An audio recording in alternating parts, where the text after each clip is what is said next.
I bet you didn't know that The Martian wasn't Andy Weir's first book, and it went viral online before it was ever made into a movie. So, what was it that made The Martian so gripping that it went viral online? I had to deconstruct hundreds of novels to figure it out, but when I did, I realized it was something anyone could do, and you can too. So, in this video series, I'm going to break it down for you, starting with the secret to writing a super grippy, sure to go viral first chapter, something that every contemporary bestseller has, so that you can write one too.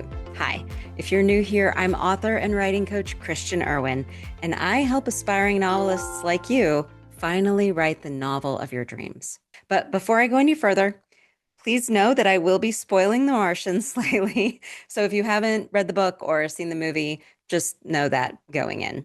I don't think I'm sharing anything too crazy here since it's kind of a formulaic story.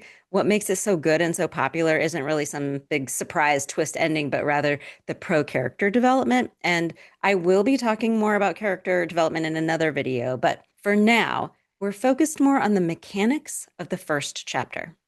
And the big secret to writing a super grippy first chapter is to, drum roll please, write the final explosive scene of your book first. Now, hear me out. I know what you're thinking.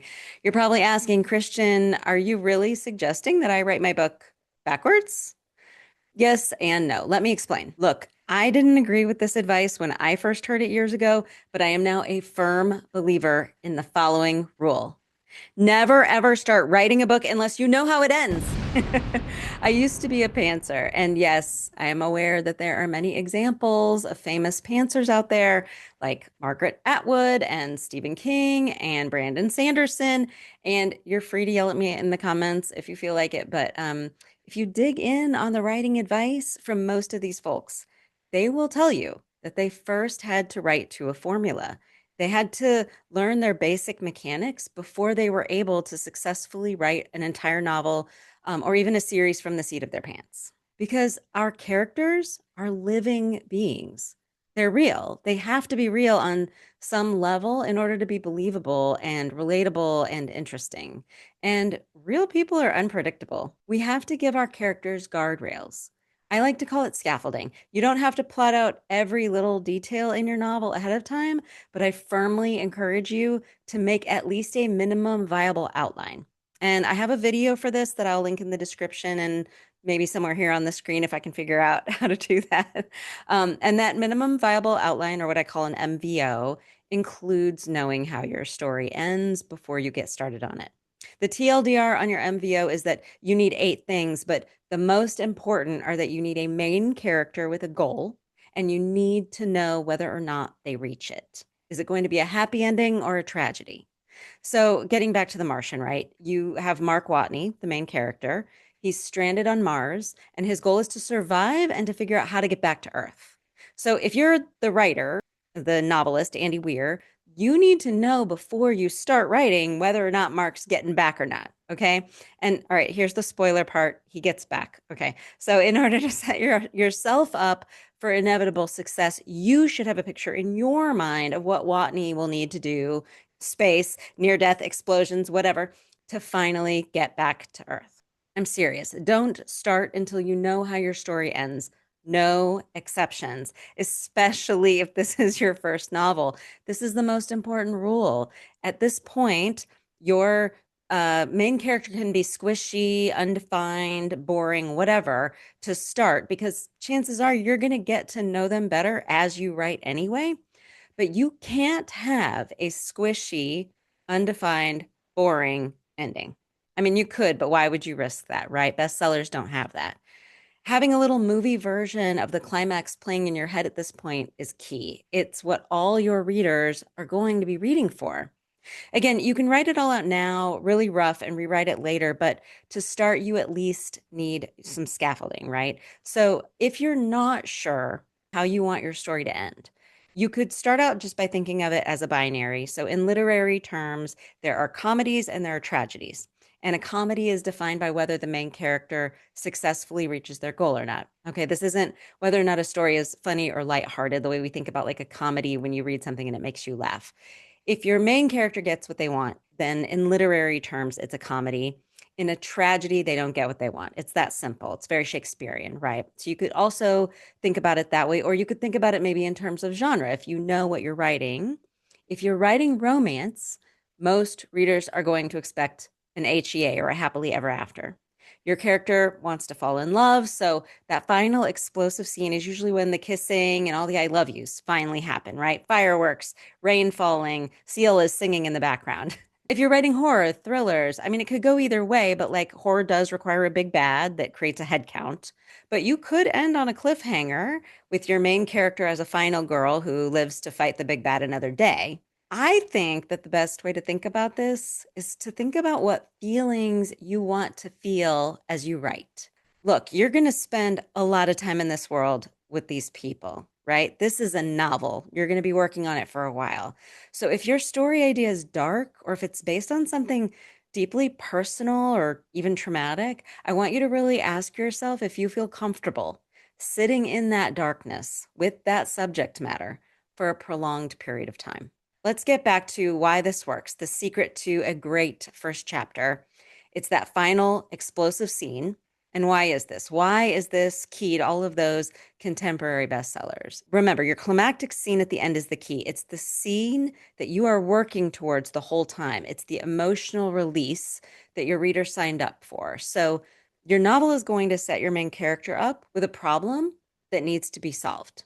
This doesn't have to mean that they get their goal. Tragedies can be sneaky like that. Maybe you're writing a drama. The problem might not be solved. That might not really be the arc. It may be that there's a lesson they need to learn through their tragedy or something like that. The point is that the climax of your novel is a catharsis. It needs to be a huge release of all of the tension that you've been building the whole time throughout. And as a writer, that means you should feel that sense of relief once you're done writing a draft of this scene. If you don't feel it, make a note of that so that when you come back later to revise your draft, you can try again. But the more you feel that tension and release, the more your readers will too. Make it pop. Trees explode with blossoms, thunder rumbles, cars explode, right? Planes crash, children scream, whatever. Remember, this isn't the last page of your book, okay? This is the point at which it looks like all is lost for your main character. It's going to be the point at which they wage their final stand against failure. Looking back at The Martian again, the final explosive scene is Watney's last attempt at surviving and getting back to Earth. So it's a real nail biter. There are spaceships and explosions, and millions of people are watching back on Earth. It's everything you would expect. And why? Because it was all set up in the very first chapter. In the ideal case, your first chapter is a bookend. It's the closest you can get to an exact corollary of the final scene, but unrequited. So Watney tries to leave Mars in the first chapter of The Martian, but that time he doesn't make it. He's left stranded. As readers, we spend the entire book wondering how the heck is he going to, even be able to try again? I mean, as far as we know, the shuttle that was supposed to take him is gone, and there are no other shuttles. So his options seem really bleak. And that means that that chapter has all the same excitement and tension building as the climax. It just doesn't resolve it for us. And that is the secret. That is what makes a reader keep going. It's like, I like to compare it to going to an ice cream shop, right? And you go and you get that tiny little spoon to taste the ice cream. And then it's so good, you know what that ice cream cone is going to taste like. So you go ahead and order the large double scoop cone because what are you going to do? Not order? What, are you going to not order it? At their core, bestsellers have to do one thing at a minimum, and that is successfully meet reader expectations.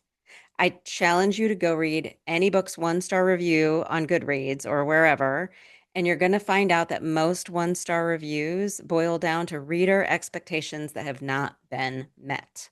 Because books aren't objectively bad or good. Taste is subjective. There's a reader for every book out there. But if Andy Weir had set you up to love Mark Watney and really want to see him get off of Mars and make it home, if he'd blown him up or left him stranded and starving, that book, I promise you, would not have gone viral online. It would not have been picked up for broader release, and it certainly would not have been adapted for film, or if it had been, they would have changed the ending for sure. So remember, your first chapter is a setup. It's that taste test, and your job is to make sure whatever expectations you set up in that first chapter, You follow through at the end. And the easiest and most effective way to do that is to draft the end first. Now, the key to not just setting up expectations, but making it gripping is to make that first chapter just as exciting as the climax. So, how do you do that? Well, first, you got to start with a bang. You need an either literal or metaphorical explosion, right? You need something that disrupts the main character's life and really grabs the reader's attention. Obviously, Andy Weir went with the literal one in The Martian, but through this explosion, you're going to introduce a compelling main character. And again, I'll go over what makes a compelling main character in a separate video. So make sure you're subscribed to my channel so that you get a notification when that video drops. But you also need to build tension without resolving it. So ultimately, that tension won't be resolved until the very end of the book. Now, listen, this isn't it. This isn't all. There are a few other elements that you need if you want to write a gripping first chapter. It's a little much for me to go through in just this one video alone. So I have made a comprehensive checklist for you to follow. You will find it inside the 5-day stress-free novel kickoff workbook. There's so much good stuff in there, y'all. Not just a checklist for the first chapter, but also for that final explosive scene. And there's a template so that you can make your minimum viable outline. And you can download the workbook using the link that's in the description. I recommend that you grab a recent-ish bestseller and then use these lists to evaluate whether or not that bestseller has these elements. Caveat, not all of them will. There are obviously exceptions to every rule, but I implore you, don't focus on the exceptions. Okay. If you're in the process of writing your first novel, I can't recommend enough that you keep it simple and follow a tried and true formula, because I see new writers go off rails all the time, and then they get stuck, and then they start grinding, and then they get burned out. And before you know it, they've lost all their joy. They've lost the spark that made them want to start writing in the first place. They're not having any fun anymore. And that's what we're here for. Am I right? I am all about the joy. My goal is to get you writing confidently and keep you writing confidently. You have so many stories in you. You have so much light and wisdom to share with the world. And I'm here to stoke it and help you protect it and honor it so that you can share as many of those stories as possible with as many readers as possible. Because someone out there needs to read your book. They don't just want to read it, someone needs it.